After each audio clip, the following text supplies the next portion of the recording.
बांके बिहारी लाल की जय, सच्चिदानंद भगवान की जय। सुखदेव जी कहते हैं कि भगवान श्री कृष्ण के 11वां स्कंद के अंदर उनके निज धाम जाने का वर्णन जो मैं तुमको बताता हूं। भगवान ने इस धरा पर लगभग 125 वर्ष तक रहे और अनेक लीलाएं की, अनेक असुरों का वध किया। जब अधर्म समाप्त हो गया, धर्म की स्थापना हो गई और जिस उद्देश्य के लिए श्री कृष्ण ने यहां पर अवतार लिया था वह उद्देश्य पूर्ण हो गया, तब ब्रह्मा और अनेक देवता भगवान से मिलने के लिए आए और कहने लगे कि भगवान, जिस उद्देश्य के लिए आपका इस धरा के ऊपर अवतरण हुआ था वह पूर्ण हो गया है और अब आपके निज धाम जाने का समय आ गया है।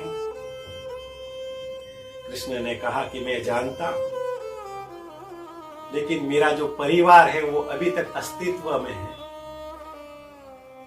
परिवार की समाप्ति होने के बाद मैं स्वतः ही अपने निज धाम आ जाऊंगा।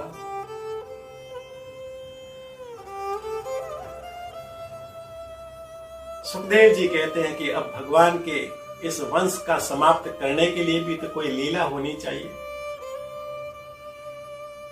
तो एक बार की बात है, भगवान के पुत्र और पौत्र क्रीड़ा कर रहे थे, खेल रहे थे। तभी क्रोध में जाने वाले दुर्वासा ऋषि अपने अनेक शिष्यों के साथ वहां से गुजर रहे थे। तभी जामवंती का पुत्र साम और अनेक पुत्र आपस के अंदर विचार किया और मन के अंदर सोचा कि ये जो ऋषि मुनि अपने आप को बड़े ज्ञानी महापुरुष समझते हैं, त्रिकालदर्शी समझते हैं, ये है कि नहीं, कम से कम हमें इनकी परीक्षा लेनी चाहिए। ये केवल ये बताते ही फिरते हैं कि हम त्रिकालदर्शी हैं। आज हम इनकी परीक्षा लेते हैं कि वास्तव में ये त्रिकालदर्शी बड़े ज्ञानी, बड़े महापुरुष है या नहीं। तो साम के पुत्र, जामवंती के पुत्र शाम को साड़ी पहनाई और पेट पर एक कपड़ा बांधकर गर्भवती के रूप में इनको बना लिया और दुर्वासा ऋषि के पास में आकर प्रणाम किया और कहने लगे कि आप त्रिकालदर्शी हो, हे दुर्वासा ऋषि, आप तो बड़े ज्ञानी हो, कृपया करके ये बताने का कष्ट करें कि इनके ये गर्भवती हैं, इनके पुत्र होगा या पुत्री होगी। दुर्वासा ऋषि ने ध्यान लगाया और पाया कि ये ना कोई इनके पुत्र होगा ना पुत्री, ये तो स्त्री भी नहीं है, परंतु भगवान के परिवार के हैं, इसलिए वो शांत रहे पहले और उनको कहने लगे कि इनके पुत्र और पुत्री होगी, वो भविष्य में अपना आप हो जाएगी, आप भगवान का नाम लो, जब समय आएगा तब हो जाएगा। तब कृष्ण के पुत्रों ने कहा कि लगता है कि आप तो पाखंडी हो, आपको तो त्रिकालदर्शी हो कहते फिरते हो और अभी कह रहे हो कि भविष्य में जब समय आएगा तब बताएंगे या हो जाएगा, या तो आप कह दो कि हमें कुछ भी आता नहीं है, आप तो पाखंडी हो, इसी ऐसे घूमते फिरते हो। ऐसी बात करके दुर्वासा ऋषि को थोड़ा क्रोध आया, फिर शांत रहे, छोटे बच्चे समझकर और भगवान के परिवार के पुत्र पौत्र समझकर वो उनको क्षमा कर दी। परंतु द्वारिकाधीश इस दृश्य को देख रहे थे और मन के अंदर सोचा कि दुर्वासा ऋषि को क्रोध भी नहीं आया और क्रोध नहीं आएगा तो श्राप भी नहीं देंगे। तुरंत अपनी योग माया को भेजा और कहा कि दुर्वासा ऋषि के मस्तिष्क के ऊपर बैठकर तुम अपना काम कर दो। सीधे ही दुर्वासा ऋषि के पास में योग माया जैसे ही मस्तिष्क में प्रवेश की, दुर्वासा ऋषि को क्रोध आया और क्रोध में कहने लगे कि ए मूर्ख, तुमने मेरा अपमान किया है, मुझे पाखंडी कहते हो, अरे तुम्हें इतना ही शौक है कि इनके पुत्र हो गए या पुत्री, तो लो मैं तुमको बताता हूं, ये ना स्त्री है और ना ही ये गर्भवती है, ना इसके पुत्र होगा ना पुत्री होगी। तुमने मेरा अपमान किया है, मेरे ज्ञान का अपमान किया है, इसलिए मैं तुमको श्राप देता हूं कि इनके लोहे का एक मुसल होगा, एक मुसल पैदा होगा, उसी मुसल से तुम्हारा कुल का नाश हो जाएगा, तुम्हारा पूरे जितने भी कुल है उसका समाप्त हो जाएगा। दुर्वासा ऋषि के ऐसा श्राप सुनकर सभी पुत्र और पुत्र भयभीत हो गए। शाम को पेड़ के पीछे लाया, साड़ी उतारी और गर्भ में जहां कपड़ा रखा था उसको जैसे ही उतारा, खोला तो वहां देखा कि लोहे का मूसल उसके अंदर पैदा हो गया।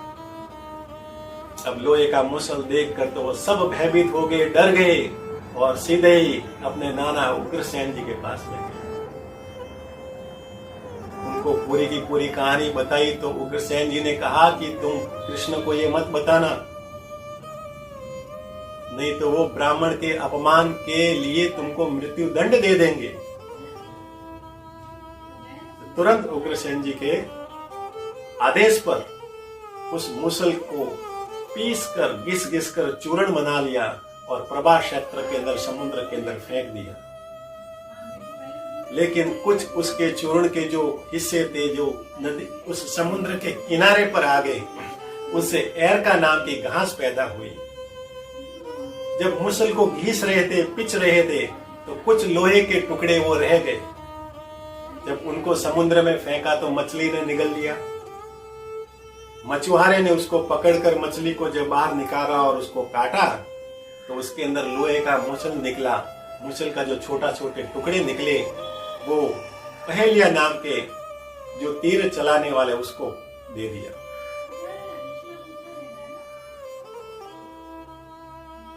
उस पहेलिया ने उस मुसल को अपने तीर के बाण के आगे जहर लगाकर लगा दिया।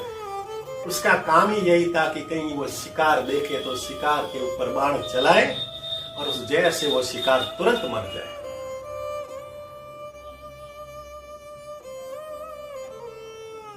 इतनी लीला होने के बाद में अब भगवान श्री कृष्ण ने अपने समस्त पुत्र और पुत्र जितने भी परिवार के थे उन सबको एकत्रित किया और उनको कहा कि तुम प्रभा क्षेत्र में जाओ और एक उत्सव मनाओ। भगवान के कहने पर जितने भी पुत्र और पौत्र थे वो प्रभा क्षेत्र में उत्सव मनाने के लिए गए और वहां पर जब मदिरा का पान किया तो उनकी बुद्धि भ्रष्ट हो गई, उनकी बुद्धि नष्ट हो गई। पहले तो दोनों ने एक दूसरे के लिए हंसी मजाक की, वो हंसी मजाक बहस में बदल गई और बहस से झगड़े में बदल गई और झगड़े से एक दूसरे को मारने लगे। जब उनके पास में कोई अस्त्र शस्त्र नहीं था तो प्रभा क्षेत्र में वो एरका नाम की घास जो उगी थी उसको पकड़कर उसका जो नुकीला होता है भाग, वो लोहे के समान नुकीला होता है, लोहे के समान कठोर होती है। उस एरका नाम की घास से एक दूसरे के ऊपर मारकर सभी जितने भी भगवान के जो परिवार के थे वो एक दूसरे को मारकर वहीं पर समाप्त हो गए, खत्म हो गए।